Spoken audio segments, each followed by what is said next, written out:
Welcome back, friends. This is Dev, and you are watching my YouTube channel. So, hey guys, again I'm here with the Indian Express editorial. So, चलिए guys, एक बार फिर से हम सभी मिलके आज के एडिटोरियल को जानने की कोशिश करते हैं और समझने की भी कोशिश करते हैं कि क्या है खास आज के एडिटोरियल में जो हमारे एग्ज़ाम के पॉइंट ऑफ व्यू से बहुत ही महत्वपूर्ण है।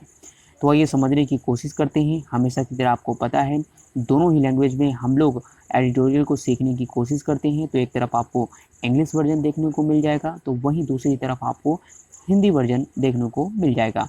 हम हमेशा की तरह कोशिश करते हैं कि एक बार इसका इंग्लिश वर्जन पढ़ लिया जाए, उसके बाद हिंदी वर्जन में चीज़ों को पढ़ते हुए समझा जाए। तो उम्मीद करता हूँ सारी चीज़ें क्लियर हैं। तो चलिए फिर वीडियो को शुरू करते हैं। उससे पहले हमेशा की तरह एक छोटी सी रिक्वेस्ट है दोस्तों, यदि वीडियो और कंटेंट आपको पसंद आए तो वीडियो को लाइक शेयर करिए, साथ ही साथ चैनल को सब्सक्राइब कर बेल आइकन प्रेस को ऑन कर लीजिए। चलिए, ये मैं दूसरी बार इसको रिकॉर्ड कर रहा हूँ क्योंकि एक बार मैंने जब रिकॉर्ड किया था तो वहाँ पे चीज़ें ख़राब हो गई थी और जिसकी वजह से लगभग 10 से 15 मिनट मेरे ख़राब हो गए थे। लेकिन फिर भी मैं सेकेंड टाइम इसको रिकॉर्ड कर रहा हूँ एंड होपफुली कि ये सब ठीक होगा और ये आप तक अच्छे से प्रोवाइड हो पाएगा। तो चलिए फिर मैं वीडियो को शुरू करता हूँ। यहाँ पे बात हो रही है, आप देख सकते हैं, कहा जा रहा है कि अ लॉन्गर टर्म फोकस, ये आज का टॉपिक है। वहीं सब टॉपिक की बात करें तो कहा जा रहा है कि fall in wheat rice sugar production should not detract from goal of cropping and dietary diversification. आइए इतना इसका मीन समझने की कोशिश करते हैं। कहा जा रहा है कि दीर्घावधि के बाद फोकस जो है गेहूं, चावल, चीनी उत्पादन में गिरावट से कम नहीं होना चाहिए। तो ऐसा कुछ करके यहाँ पे बताया गया है। आइए समझने की कोशिश करते हैं क्या है पूरी न्यूज़ और जानते हैं क्या है खास इस पार्टिकुलर एडिटोरियल में। तो देखिए, कहा जा रहा है कि union commerce and food minister Piyush Goyal wants state government to ensure that farmer increase sowing of rice and also area under wheat paddy acres in the ongoing kharif planting season is 16.1% down compared to that in the same period of 2021. Arresting, if not reversing this decline, is essential for boosting India's rice exports, which touched a record 21.2 million tons, valued at 9.7 billion dollar in 2021 to 22। चलिए आगे की चीज़ें देख लेते हैं। आगे और क्या बताया गया है।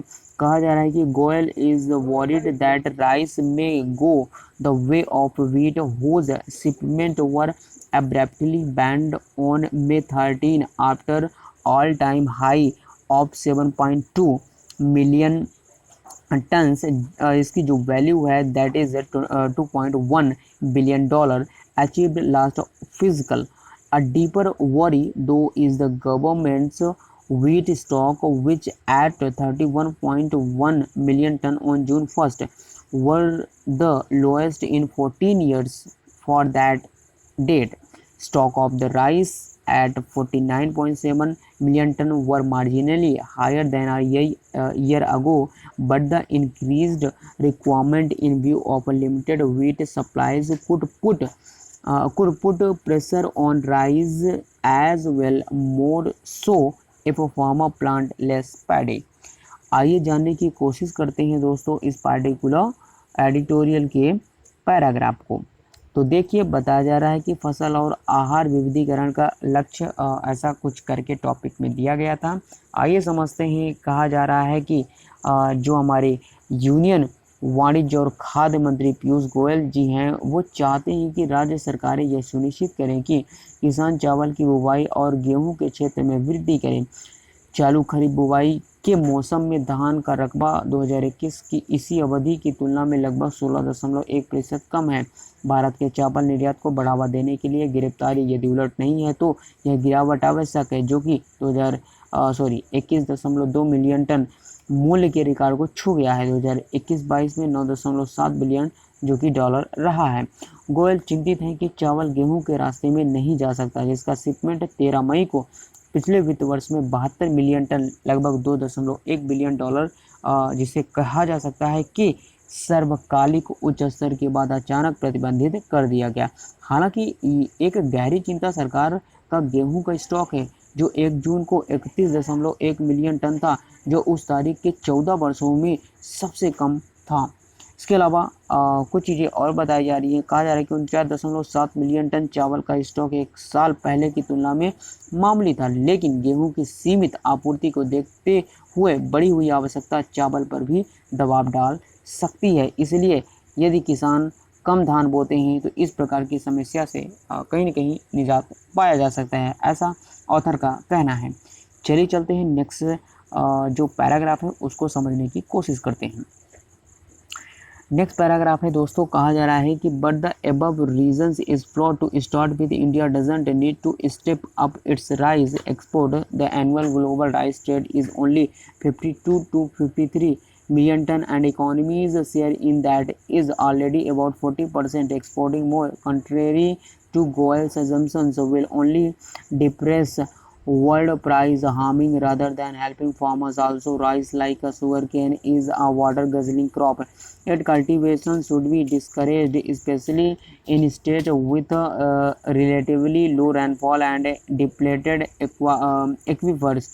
Indian farmers need to grow more pulses, oilseed, horticulture, fodder, and high-value crops that will in turn spur greater consumption of food, incorporating proteins just like dal, milk, eggs, and meat, and micronutrients just like fruits, vegetables, as against only calories and carbohydrates.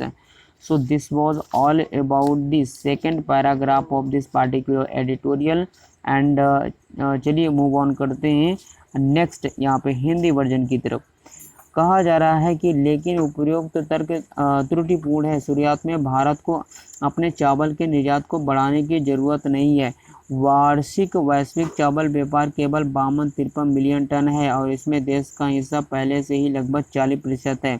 Goyal की धारणा के विपरीत अधिक निर्यात करने से विश्व की कीमतों में कमी आएगी, किसानों की मदद करने के बजाय नुकसान होगा। इसके अलावा गन्ने की तरह चावल भी पानी की खपत वाली फसल है, इसकी खेती को हतोत्साहित किया जाना चाहिए, विशेष रूप से अपेक्षाकृत कम वर्षा वाले और कम जल भर वाले राज्यों में।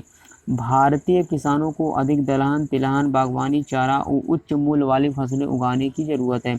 यह बदले में केवल कैलोरी, कार्बोहाइड्रेट के मुकाबले प्रोटीन जस्ट लाइक दाल, दूध, अंडे और मांस से जो प्राप्त होता है, उसके अलावा सूक्ष्म पोषक तत्व जैसे कि फलों और सब्जियों से हमें प्राप्त हो सकता है, को शामिल करने वाले खाद्य पदार्थों की अधिक खपत को बढ़ावा देगा। सो ये था सेकंड पैराग्राफ का हिंदी वर्जन। चलिए चलते हैं लास्ट पैराग्राफ के इंग्लिश वर्जन की तरफ।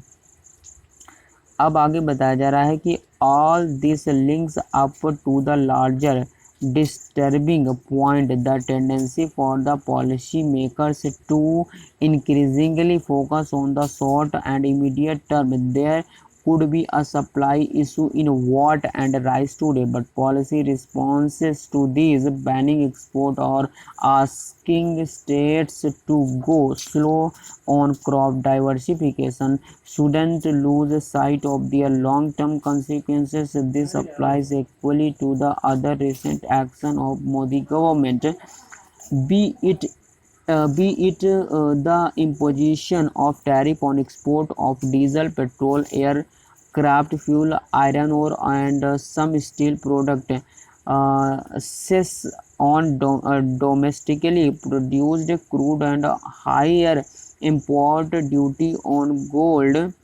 आगे देख लेते हैं द कोस्ट ऑफ सॉल्ट, यहाँ पे देख सकते हैं लिखा हुआ है termism including on policy credibility and investor sentiment may not be small. आइए दोस्तों समझने की कोशिश करते हैं लास्ट पैराग्राफ को और देखते हैं क्या है यहाँ पे चीज़ें खास। तो देख लीजिए आप, यहाँ पे लास्ट में बताया जा रहा है यह सब बड़े परेशान करने वाले बिंदु से जुड़ा है। नीति निर्माताओं के लिए छोटी और तत्काल अवधि पर ध्यान केंद्रित करने की प्रवृत्ति होनी चाहिए।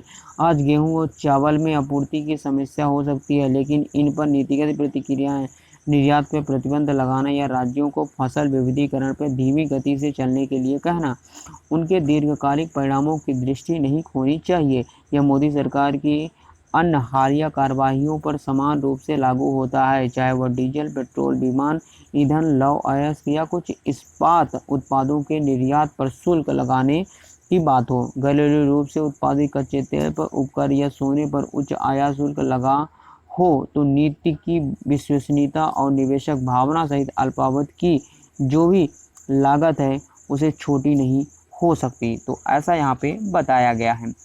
दोस्तों उम्मीद करते हैं आपको ये एडिटोरियल अच्छे तरीके से समझ में आ गया है। और इसके अलावा यहाँ पे आपने दोनों ही लैंग्वेज में चीज़ों को देख लिया है। एक बार वीडियो समझ में नहीं आया हो तो वीडियो को पॉज करके आप ज़रूर इसको दोबारा से देखिएगा एंड आई विल श्योर कि आपको ज़रूर समझ में आ जाएगा। चलिए फिर वीडियो को यहीं पे एंड करेंगे।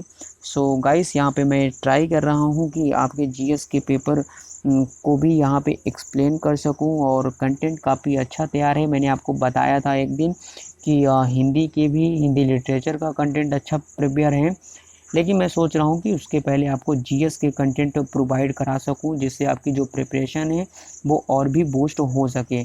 तो चलिए, अगर आप लोगों ने उस सीरीज़ को सपोर्ट किया और साथ ही साथ आपका फीडबैक पॉजिटिव रहा तो आई विल ट्राई कि मैं सारे ही जीएस के पेपर्स को यूनिट बाई कवर अप करने की कोशिश करूंगा। जी हाँ दोस्तों, यूनिट बाई मैं कवर अप करने की कोशिश करूंगा, क्योंकि आप यूट्यूब में बहुत सारे आपको यूट्यूबर्स मिल जाएंगे लेकिन यूनिट बाई पढ़ाने वाले बहुत ही कम टीचर्स हैं।